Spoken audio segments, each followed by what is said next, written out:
This is Tony Cooper, and I'm just sitting down.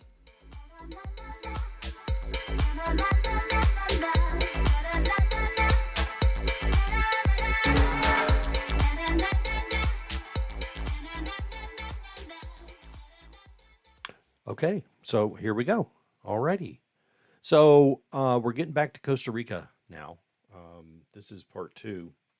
I'm going to leave my glasses on because I can't see my computer screen without them, which is where all my notes are. This is part two of the Costa Rica trip. We're going to start to get into more of the wildlife photos that were taken, as well as some flora, fauna, all that stuff, and a few more pictures of some of the places where we visited the resorts or not resorts, the eco lodges where we were housed. But first, I'm going to finish up at Robledal. We arrived there on the 18th, which was the start date of our tour, and the last day that Diana and I were in San Jose. Excuse me, San Jose at the Marriott.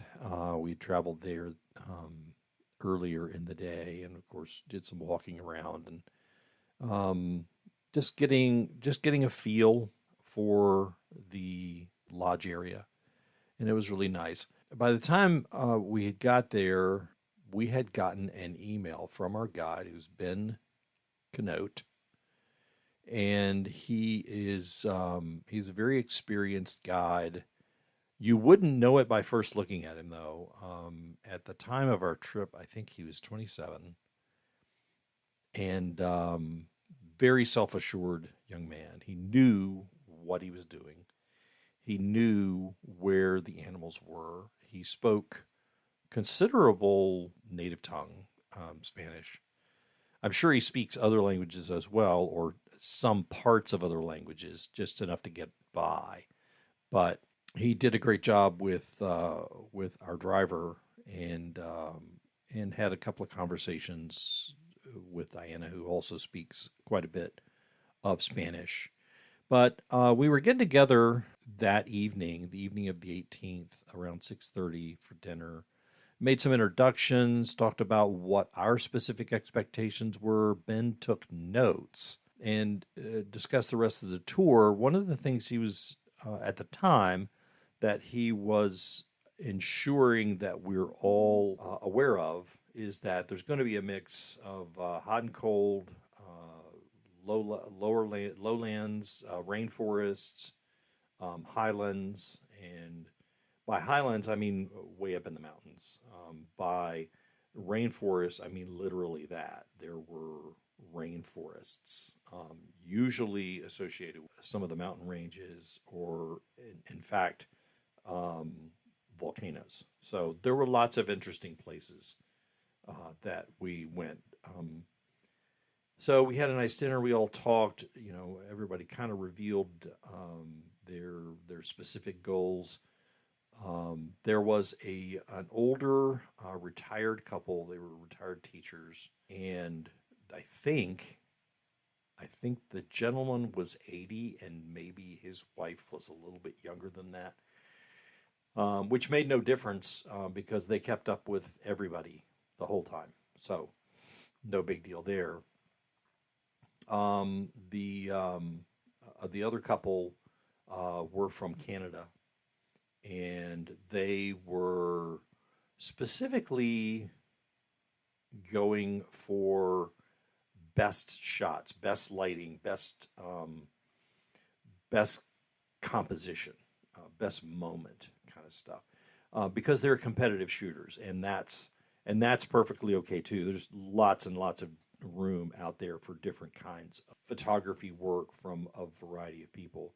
Now, Diana is, of course, a wildlife photographer herself, focusing primarily on what is self. Yes, she still, I mean, she enjoys it as a hobby, so to speak, as well, because everything is new. You will learn new things about a lot of these different animals, and it's fantastic to learn this stuff. I have learned so much from her interest and her drive and her determination to get such a variety of different kinds of birds. And that was really the preface for this trip, is to make sure that we had as much coverage in as short a period of time without killing her. We may or may not have come close, but we had a great time. We did a lot of amazing things, and we were so grateful for everybody who participated. My role was not to photograph birds, although I did end up photographing a few. My role was primarily support. I was going to do a lot more chronicling of the trip to see how things went. I did a lot of pictures of trees and flowers, and there were some leaves that were just absolutely fascinating. I also spent an evening with Ben at one of the resorts photographing frogs, because this particular, and I keep saying resort, I shouldn't be doing that, lodges. At this one particular lodge, at night, a bunch of frogs come out in one of their pond areas, and he knew about it, and he was ready to share it with me. And he said, "Yeah, if you like shooting frogs, I'll come out there with a flashlight or whatever lighting we need. If you have a flashlight, we'll use that too. But you can photograph those." And I did. And I'll show you some of the results of that when we get to that point. But after we were done with dinner and our evening, we didn't unpack much when we went back to the room, just enough to sort of, brush our teeth, wash our face, go to bed. And then the next day came, and we were up early enough, like 6:30, 7 o'clock, to go see a small owl that was in a nesting box on the property, as well as walking around various other parts of the property to get a sense of what to expect with the wildlife here. And Ben joined us not long after we were out there. We met up with our tour bus driver. His name was Oscar. And I'll tell you more about Oscar later, but he was such a fantastic guide. I'm not even just going to call him a driver. Yes, he drove the bus that we use, which was more or less about a 20-person bus with 8 people in it. Him, Ben, and the 6 people, along with all our luggage, of course. And a lot of people had a lot of luggage. Diana and I probably had more luggage than was expected.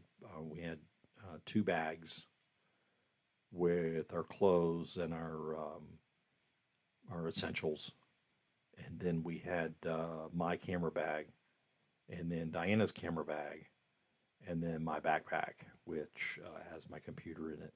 And my intent was to back up our camera cards every day. And well, there's a story in there, and I'm going to wait until we get to the point where I can tell that story before I get to it. I don't want to get into too much detail of that, because this episode is only going to cover the 19th. So what happened when we all kind of realized, hey, we got to go. It's time to leave.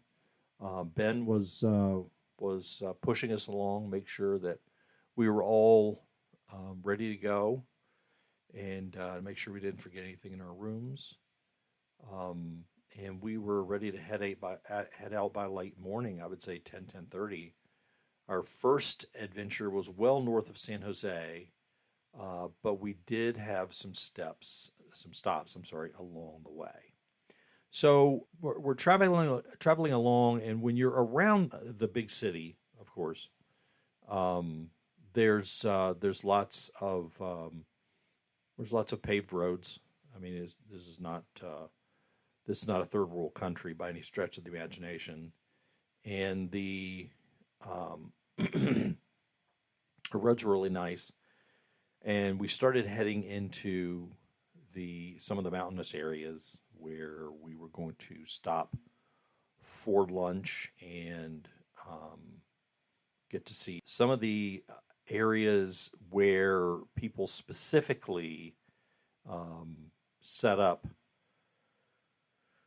what I guess are areas where they are providing food to the birds and other animals, primarily birds. If I don't say other animals from now on, it's because it's included. Okay, there were some other animals, but it was sparse.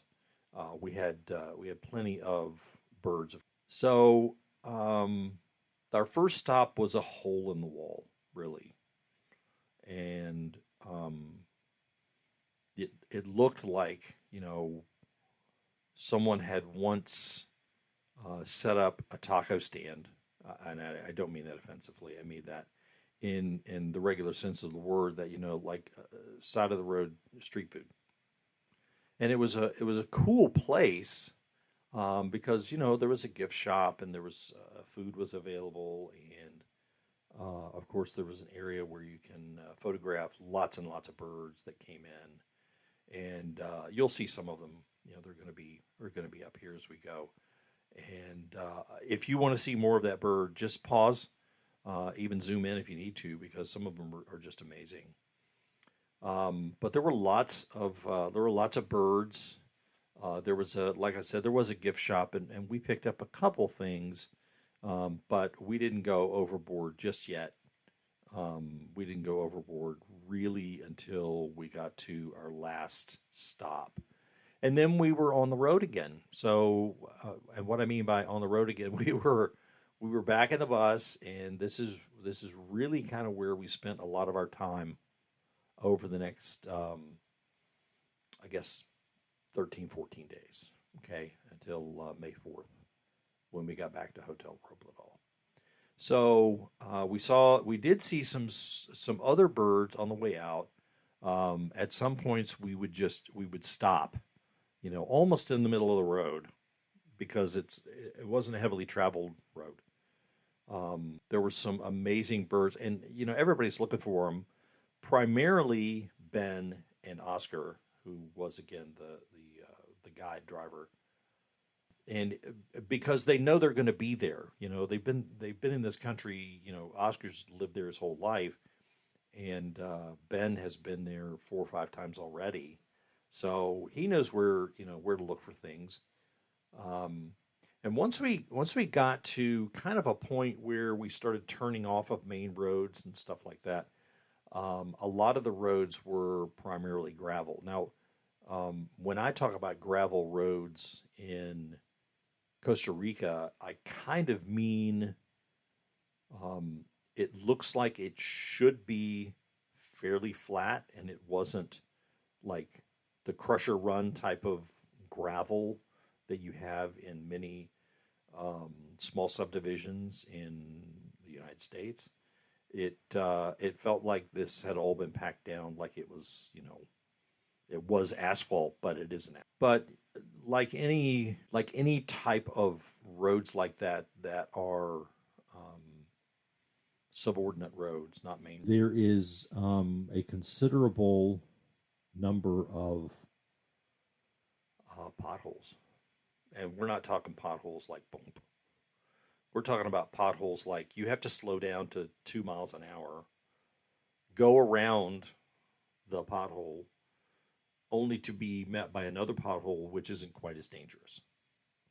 And on our way up to our first lodge of the trip, which was Laguna de Legarto, those roads were perilous.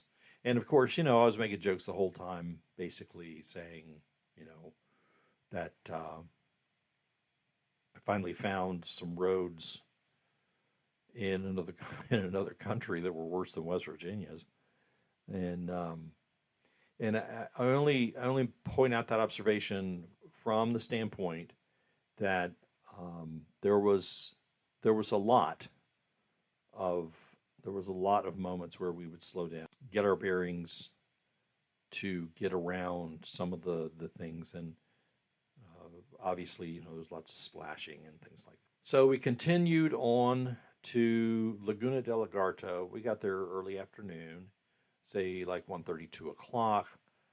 We kind of did a walk around. We saw some of the areas where they prop for the birds, and I want to qualify propping for the birds because it's not them trying to attack the birds, but it's also providing them with food. And a lot of the birds have come to expect it. And we're not talking about tossing out leftovers, leftover bread from yesterday, which you should not feed bread to birds in any case, any kind of bird, any kind of fowl. You should not give them bread because it's very hard for them to digest, and it expands in their stomach, and it can be fatal to them. Just public service announcement. So we did our walk around. We looked at some of the really cool stuff that was there. It had this massive deck along the back, which faced onto a pond. I think it I think it may have joined some kind of other body of water, like maybe a small river or something like that. It wasn't huge. Some of the photographs just from that resort are fantastic.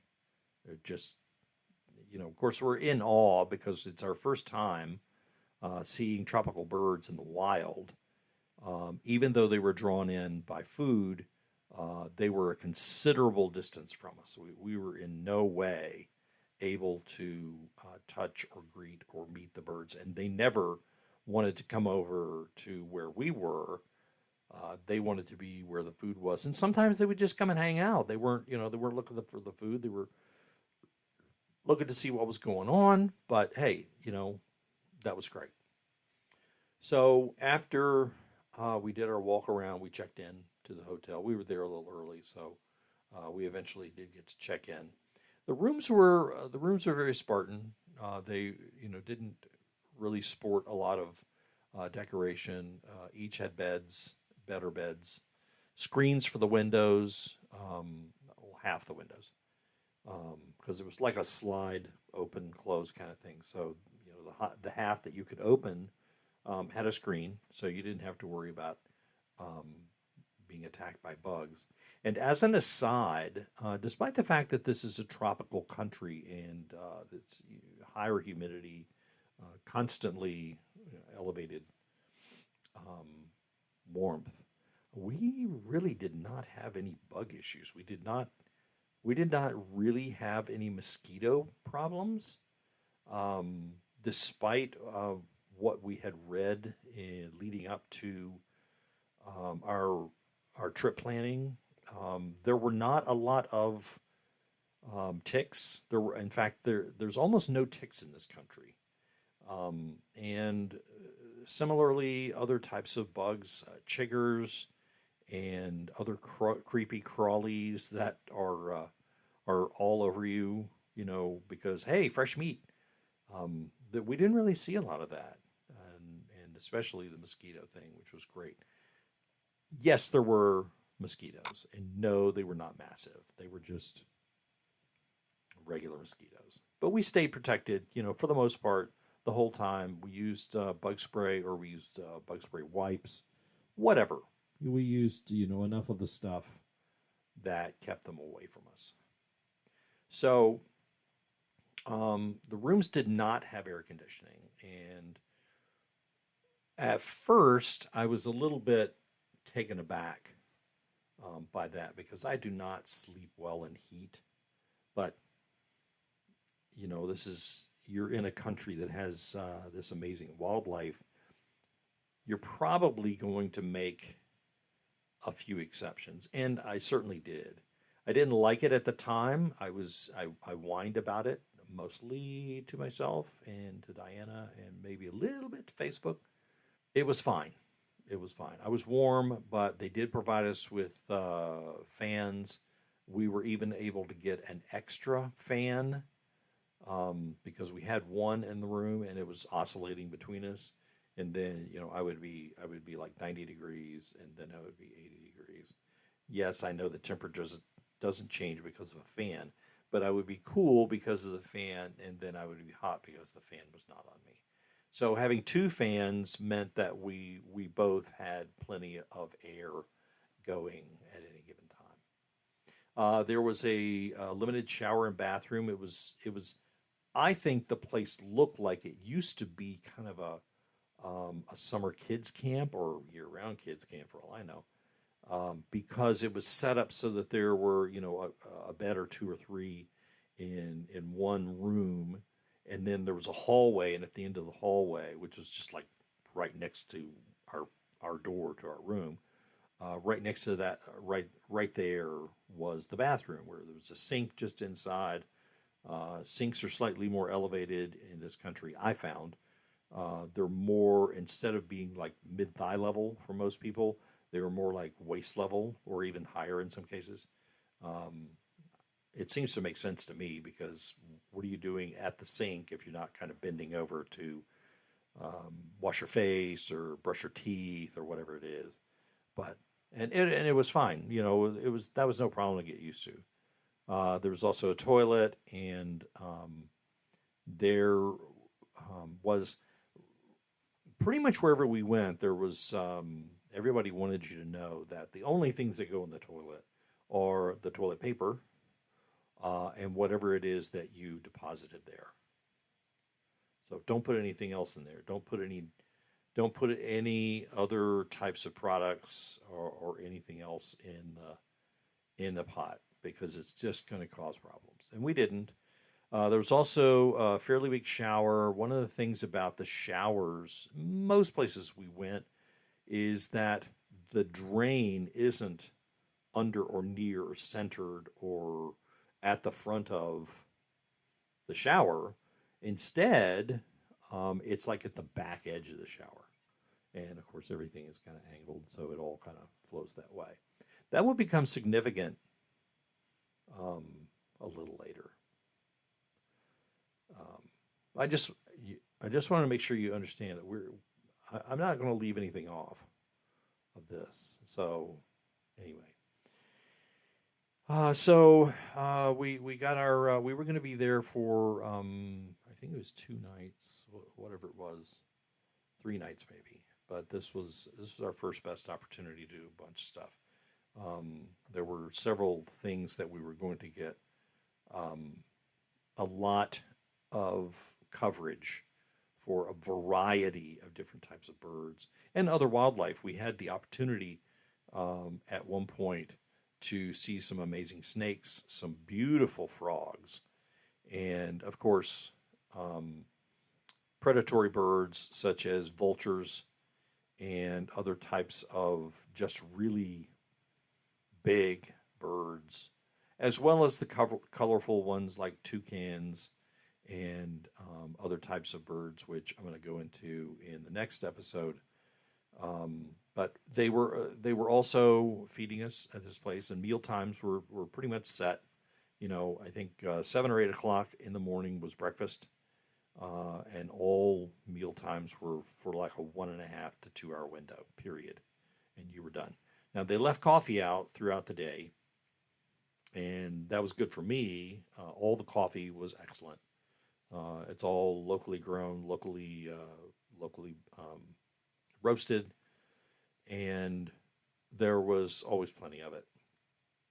And they always had milk. Um, we were spoiled in the United States to have half and half and creamer and stuff like that. They just use milk. I think everybody else uses milk except for us in the United States. But the point is um, that they always had stuff like this available. They also had water available. Don't drink. Don't drink the water that comes out of the tap. No, no. You can rinse your mouth out with it. You brush your teeth, you rinse your mouth out, whatever it is. You can do that, but don't swallow it. Don't drink that stuff. It's not.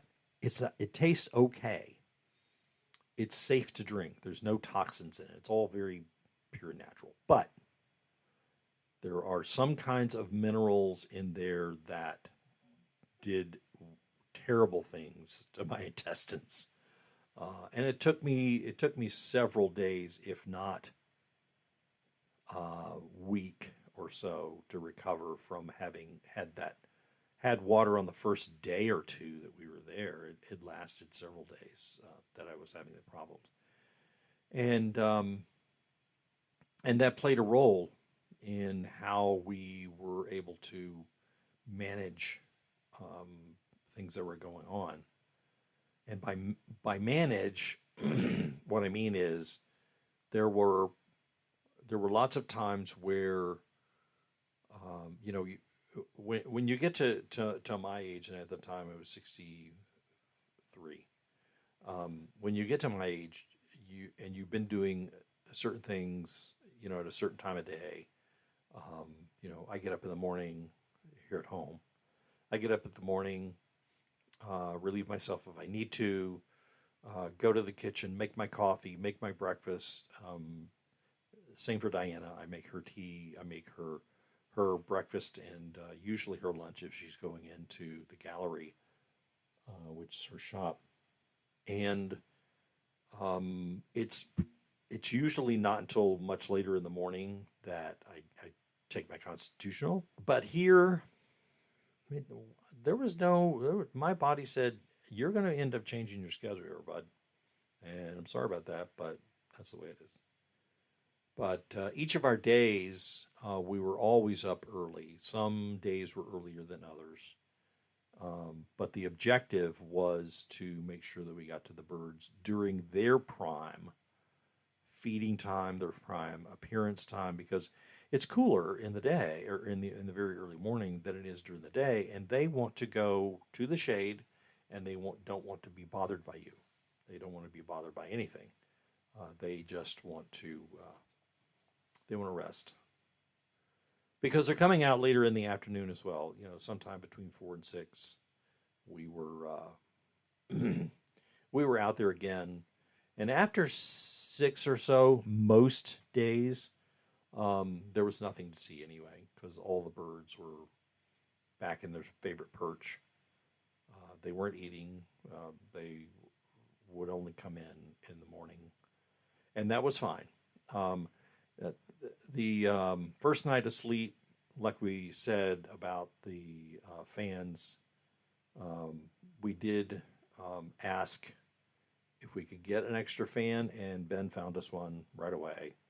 And he brought it over. I mean, he was there to take care of us for the most part. Yes, he was very informational and very knowledgeable, and he knew everything about what we were doing. So when we were talking about, hey, we need a fan, he said, I got it. I'll go get this. I'll find this for you. So he would, we would he would knock on the door, say, "Here's your fan," or whatever it was. There were other instances where he was able to easily help us out by finding whatever it is that we wanted to find. But the first night of sleep, I think I pretty much slept on top of the covers. It wasn't until well after midnight, probably 2 or 3 in the morning, that I pulled up a sheet at all, because I was that uncomfortable. But we started pretty early the next day, so I had to try to get as much sleep as possible. And a lot of what we saw on the first day, I mean, there are pictures over here. Most of this is Diana's work. On every picture that you're going to see, I'm going to put a name, or I have a name on it, so you can say who took it. Some of the pictures that I took have absolutely nothing to do with the wildlife that we saw. It has more to do with here's a bunch of stuff that I saw, like when we were at Laguna de Legarto. There were there was it wasn't unusual to see small lizards, so I took a picture of one. We saw frogs at one of the resorts inside the room, mostly in the bathroom because hey, it's wet there. But I think you get the gist that um, this is a very step outside of your um, bound life, if you will.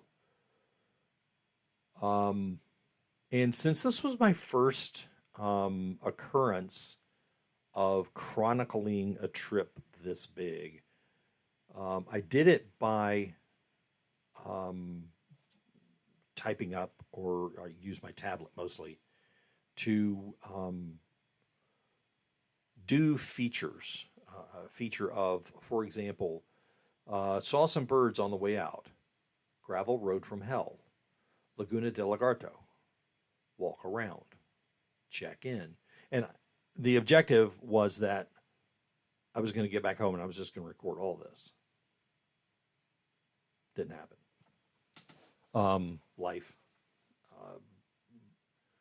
Well, I'll talk about a mental health challenge that I was having at the time and have had since then, called high functioning anxiety. And that is one of those things where you look at your situation and you say, okay, you have to do this. You have to get it accomplished. I realize that a lot of it you don't know how to do. Like this.